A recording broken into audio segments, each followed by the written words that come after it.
Cuando Dios nos responde en nuestras oraciones, es algo poderoso. Pero creo que la oración más poderosa es cuando tú le respondes a Dios. Es cuando en ese momento de interacción, de conexión divina, tú comienzas a hablar con Él y comienzas a responder. Ahí es cuando tu corazón se abre y Él puede ministrar a tu vida. Quiero que escuches bien esta palabra. Creo que te va a ayudar muchísimo. Así que recibe esta palabra en el nombre poderoso de Jesús. Quiero invitarte a que vayas a nuestras páginas en el internet, otonielfont.com, a nuestras redes sociales. Búscanos en todas las plataformas. Estamos allí para compartir contigo. Hay información muy variada, muy importante para ti y sé que será de mucha bendición. Si me estás viendo por un canal de televisión, porque hay gente que me escucha por la radio tan solo, pero si estás ahí a través del canal durante todo el programa, tendremos personas disponibles para atender tu llamada telefónica, orar por ti, creerle a Dios contigo por un milagro. Así que no pierdas este momento, aprovéchalo. Aprovecha en este instante y recibe esa oración. Llama y marca ese número que aparece en tu pantalla. Y quiero que vayas conmigo al libro de Hechos, capítulo 2, el verso 14 al verso 42. Dice de esta manera: entonces Pedro, poniéndose en pie con los 11, alzó la voz y les habló diciendo: varones judíos y todos los que habitáis en Jerusalén, esto os sea notorio y oíd mis palabras, porque estos no están ebrios como vosotros suponéis, pues que es la hora tercera del día. Mas esto es lo dicho por el profeta de Joel: en los postreros días, dice Dios, derramaré de mi espíritu sobre toda carne, y vuestros hijos y vuestras hijas profetizarán, vuestros jóvenes verán visiones, y vuestros ancianos soñarán sueños. De cierto, sobre mis siervos y sobre mis siervas en aquellos días derramaré de mi espíritu, y profetizarán, y daré prodigios arriba en el cielo, y señales abajo en la tierra, sangre y fuego y vapor de humo. El sol se convertirá en tinieblas y la luna en sangre antes que venga el día del Señor grande y manifiesto. Y todo aquel que invocar el nombre del Señor será salvo. Varones israelitas, oíd estas palabras. Jesús Nazareno, varón aprobado por Dios entre vosotros con las maravillas, prodigios y señales que Dios hizo entre vosotros por medio de él, como vosotros mismos sabéis. A este entregado por el determinado consejo y anticipado conocimiento de Dios, prendisteis y matasteis por manos de inicuos, crucificándole, al cual Dios levantó sueltos de los dolores de la muerte, por cuanto era imposible que fuese retenido por ella. Porque David dice de él: veía al Señor siempre delante de mí, porque está a mi diestra, no seré conmovido. Por lo cual mi corazón se alegró y se gozó mi lengua, y aún mi carne descansará en esperanza. Porque no dejarás mi alma en el Hades, ni permitirás que tu santo vea corrupción. Me hiciste conocer los caminos de la vida, me llenarás de gozo con tu presencia. Varones hermanos, se os puede decir libremente del patriarca David, que murió y fue sepultado, y su sepulcro está con nosotros hasta el día de hoy. Pero siendo profeta y sabiendo que con juramento Dios le había jurado que de su descendencia, en cuanto a la carne, levantaría al Cristo para que se sentase en su trono, viéndolo antes, habló de la resurrección de Cristo, que su alma no fue dejada en el Hades, ni su carne vio corrupción. A este Jesús resucitó Dios, de los cuales todos nosotros somos testigos. Así que exaltado por la diestra de Dios, o a diestra de Dios, y habiendo recibido del Padre la promesa del Espíritu Santo, ha derramado esto que vosotros veis y oís. Porque David no subió a los cielos, pero él mismo dijo: el Señor dijo el Señor a mi Señor: siéntate a mi diestra, hasta que ponga a tus enemigos por estrado de tus pies. Sepa pues cientísimamente toda la casa de Israel, que a este Jesús, a quienes vosotros crucificasteis, Dios le ha hecho Señor y Cristo. Al oír esto se compungieron de corazón y dijeron a Pedro y a los otros apóstoles: varones hermanos, ¿qué haremos? Pedro les dijo: arrepentíos y bautícese cada uno de vosotros en el nombre de Jesucristo para perdón de los pecados, y recibiréis el don del Espíritu Santo. Porque para vosotros es la promesa, y para vuestros hijos, y para todos los que están lejos, para cuantos el Señor nuestro Dios llamare. Y con otras muchas palabras testificaba y les exhortaba diciendo: sed salvos de esta perversa generación. Así que los que recibieron su palabra fueron bautizados, y se añadieron aquel día como 3,000 personas, y perseveraban en la doctrina de los apóstoles, en la comunión unos con otros, en el partimiento del pan y en las oraciones. Bien poderoso esta escritura. Este es el primer mensaje del apóstol Pedro, parado frente a miles de personas.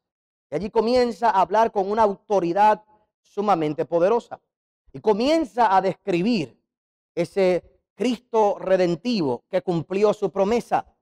Lo que le da la autoridad a Pedro es tener la experiencia personal con Cristo, de haberlo visto resucitado, haberlo visto levantarse de los muertos y la experiencia del Espíritu Santo para él pararse firme en ese lugar. Ahí vamos a ir en un momento. Ahora presta atención. Antes de ir allí, me gustaría que de forma breve resumiéramos 2 o 3 cosas que sí vimos en los días pasados, así sin la especificación con la que te la quiero dar en esta hora. Hay 3 detalles de la oración que todos nosotros debemos recibir y entender en nuestras vidas. Número 1, la oración es producto de la pasión por Dios. El orar es producto de tener pasión por Dios. Hay gente que tiene pasión por las cosas de Dios, pero no por Dios. Hay gente que tiene pasión por las cosas de Dios, pero no por Dios. Hay gente que están apasionados por la iglesia, pero no oran. Pero tú te preguntas, ¿cómo un cristiano viene a la iglesia constantemente, sirve en la iglesia con pasión y de en cierta forma demuestra su amor a Dios sirviendo en la casa de Dios, pero no va y ora? No tiene una vida de oración en su casa. Pues bien sencillo, es una persona que tiene pasión por la casa de Dios, pero no por el Dios de la casa. Hay gente que ora por los ministerios que tienen. Le apasiona los ministerios. Hay gente que en cada concierto, cada cosa, ellos van. Y allí se apasionan y lloran y brincan y saltan. Hay gente que cuando adoran, lloran, brincan, saltan. Hay gente que viene aquí y son apasionados con venir a escuchar la palabra. Hay gente que viene aquí y son apasionados en servir, porque son apasionados con las cosas de Dios. Pero ¿por qué no oran? Bien sencillo, porque oración tiene que ver con la pasión que yo tengo por Dios. No es lo mismo. Usted ve, hay matrimonios que están apasionados por su casa, pero no por el matrimonio. Limpian la casa, la arreglan, la tienen pintada, la tienen bonita. Son apasionados con sus hijos. Por sus hijos lo dan todo. Pero entre ellos no hay ningún tipo de intimidad, ningún tipo de relación. Porque disfrutan de los beneficios de un matrimonio y están apasionados por el producto del matrimonio, pero no por el matrimonio. Entonces pensamos, si cuido de mi casa física, soy un buen esposo, un buen matrimonio. Si tengo un buen cuidado por mis hijos, yo estoy bien. Pero realmente lo que estás es disfrutando del producto de la relación, pero no amas la relación. Entonces ahí es que nos vemos que cuando no hay casa, no hay carro, o no hay hijos, o los hijos se van, el matrimonio se disuelve. El famoso nido vacío, porque en realidad nunca hubo pasión por la otra persona. Siempre hubo pasión por lo que se puede obtener con la otra persona. Y es una vida triste vivir así. Lo mismo pasa con los empresarios. Hay gente enamorada de sus empresas, pero ellos no son empresarios. Porque el empresario no vive por la empresa que tienen. El empresario, tenga o no tenga empresa, siempre permanece siendo empresario, y por eso el verdadero empresario siempre busca crecer personalmente más que crecer en la empresa, porque sabe que las empresas pasarán, las empresas se levantan para venderse, para salir, para cambiar, pero el espíritu emprendedor tiene que permanecer. Y el día que se va la empresa, por la razón que sea, si no está el corazón emprendedor, se acabó todo. Entonces ponemos nuestra pasión en las cosas incorrectas. Invertimos dinero en las cosas incorrectas. Y así pasa en la iglesia. Hay gente que no tiene pasión única y exclusivamente por Dios, y sí por todas sus cosas. ¿Cuándo fue la última vez que realmente tú te sentaste a orar simplemente para estar con Dios? ¿O tu oración es todo una rutina o para pedir algo? Número 2, la oración demuestra dependencia. La oración demuestra dependencia. La oración está basada en Juan 15. Sin mí nada podéis hacer. Punto. La oración demuestra dependencia. Hay gente que siempre me pregunta, ¿cómo yo puedo hacer como el apóstol Pablo para orar sin cesar? ¿Qué significa orar sin cesar? ¿Qué significa orar sin cesar? Bien sencillo, orar por todo. Pastor, ¿por qué por todo? Por todo. Por todo. Sabiendo que necesitas de Dios en todo. Sabiendo que dependes de Dios. ¿Qué es orar sin cesar? Ora por tu comida. Y cuando ores, dile, Señor, gracias porque tú eres quien provees para mi vida. Esta comida no viene de mi trabajo, no viene de mi esfuerzo, viene de tu favor y tu gracia sobre mi vida. Aquí te agradezco. Me monto en el automóvil y tengo que ir a tomar una decisión en mi trabajo y en mi empresa. Pues bien sencillo, antes de llegar, hago una oración. Señor, por favor, dirígeme que cuando yo llegue allí, yo sepa a quién tengo que escoger, qué decisión tengo que tomar. Eso es orar sin cesar. Decirle a Dios, Señor, no hay nada que yo pueda hacer sin que tú estés involucrado en el asunto, sin que yo pueda dejar de depender de ti. El que no depende de Dios simplemente se lanza a hacer, a ver qué pasa, qué sucede, a ver qué ocurre, a ver cómo le va. Y son los que después vienen a querer orar para arreglar eso. Número 3, oración es una relación. Y te lo defino de esta manera. Oración no es un acto. Oración no es un acto. Oración es una vida de relación. Una vida de relación que da resultado en todo. Y lo que estamos viendo en el libro de Hechos, capítulo 2, es un hombre que llegó a la cúspide de su relación con Cristo. Un hombre que tuvo altas y bajas.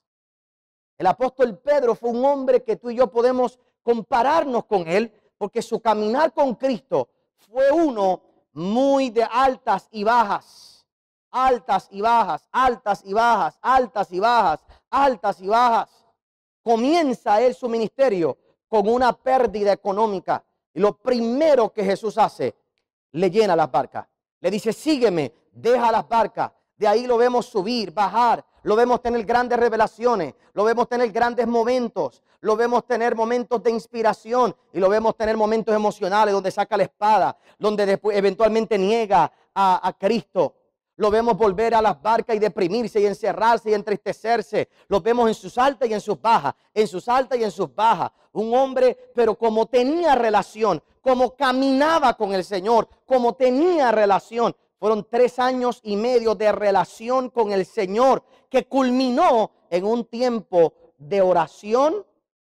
Culminó primero, bueno, esa parte final fueron 40 días donde él estuvo directamente con Cristo aprendiendo. Luego se encierra en el aposento alto y llega sobre él el derramamiento del Espíritu Santo y ahora todo hace sentido.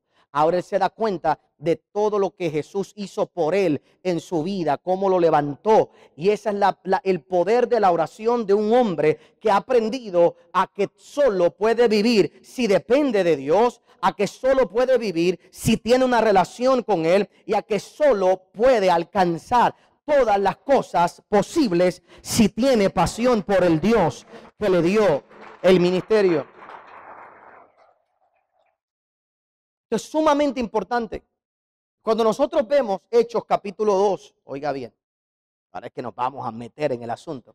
Cuando nosotros vemos Hechos capítulo 2 y vemos a Pedro predicar como acabamos de leer toda esa escritura tan larga, 2:14 al 42, y vemos todo lo que comienza a ocurrir, es importante que recordemos realmente los momentos más difíciles del apóstol Pedro, para que entendamos realmente su experiencia y lo que pasó con él que lo llevó a vivir este nivel de relación con Dios. Por supuesto, de los procesos más difíciles que vemos dentro de la vida del apóstol Pedro es que el momento en el que él niega al maestro, el momento de negar al maestro. Y es bien interesante porque la misma gente, cuando la misma gente a la que él le tuvo miedo, es a la misma gente a quien él está predicando. ¿O acaso él no dice ahí, ustedes que lo prendieron, ustedes que lo crucificaron?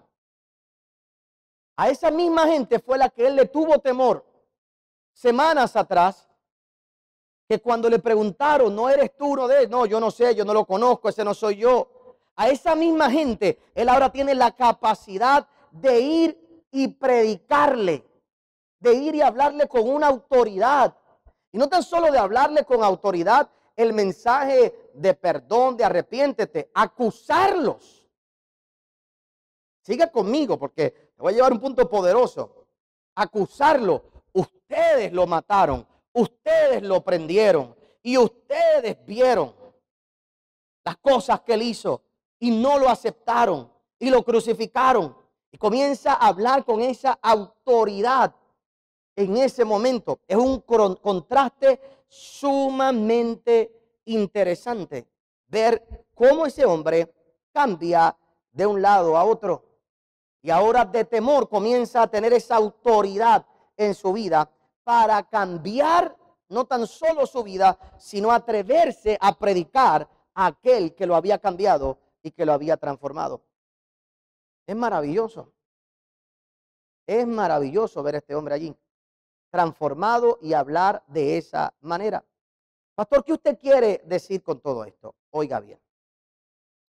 Lo que estamos viendo un hombre aquí que tuvo una experiencia personal con Dios, donde él no hablaba, sino que él respondía. Y en esa experiencia, sigue conmigo, en esa experiencia, algo ocurrió que el chip mental de Pedro cambió para siempre.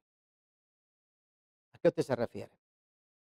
Cuando el Señor busca al apóstol Pedro, luego de que él lo ha negado 3 veces, el apóstol Pedro no es el que pide perdón.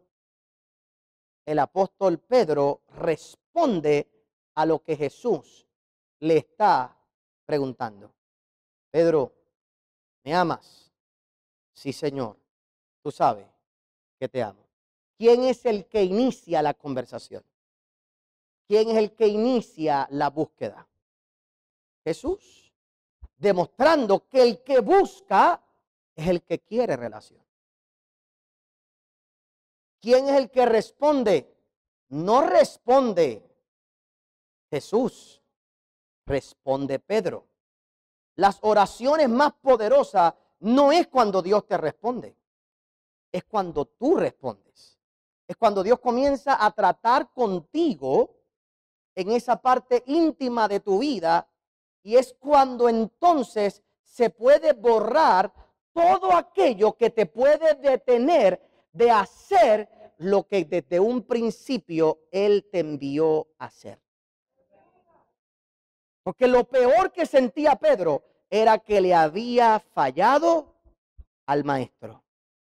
Y lo peor que puede tener un hombre en su vida que no le permite orar es pensar que todavía Dios está molesto con él.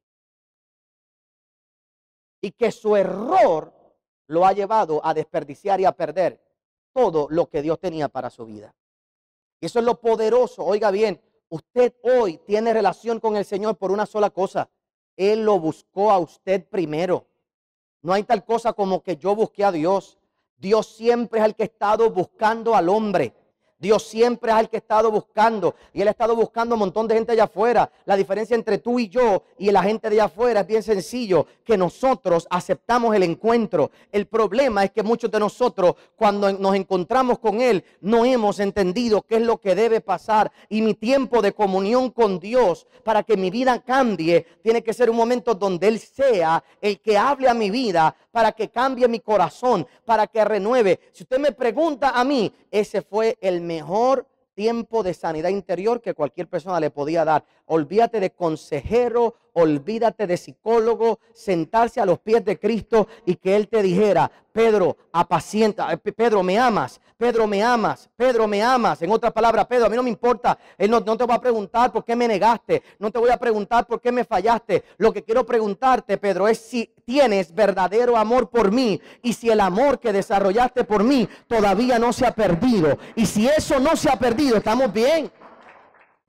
Gracias por haber acompañado al pastor Otoniel Font. Si este mensaje ha sido de bendición a tu vida, puedes obtenerlo llamando al número que aparece en pantalla. También puedes hacerlo accediendo a nuestra página en internet www.otonielfont.com. Te esperamos en la próxima edición del pastor Otoniel Font.